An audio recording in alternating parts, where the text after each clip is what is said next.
Hundreds of farmers are blocking roads and starting fires outside the European Parliament in Brussels. They're protesting against taxes and the cost of living. The heart of Brussels turned into a battleground. On one side, farmers and protesters here to demand change. On the other, riot police. The sky full of acrid smoke from burning tyres. The constant crack of hurled fireworks. 1,000 tractors have brought gridlock to the city, part of a European movement of farmers who say environmental rules and cheap imports from countries such as Ukraine are threatening their livelihoods. A lot. After 5 years, was a lot of legislation. Every single month we have a new one from the European Commission, and this should stop.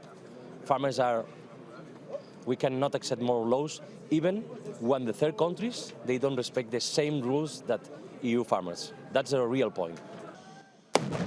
Tempers frayed. At moments, this felt more like a mob than a movement. Well, there's real anger and frustration here, and you can see it in these clashes between the farmers and the police. They have been demanding some kind of response from European governments, and so far, they're not happy with what they've got. Many farmers here did bemoan the violence, aware that these protests have had plenty of popular support. It's terrible and pointless. It achieves nothing apart from losing public support. It's not good. In France this week, farmers had threatened to starve Paris, blockading motorways across the country. But today, they pulled back.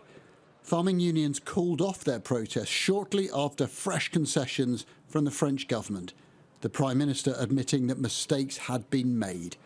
Produire et protéger.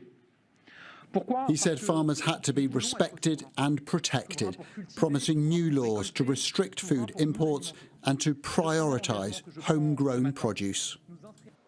In Brussels, the anger remains, but now the French farmers have won a deal, the pressure is on the rest of Europe to follow suit.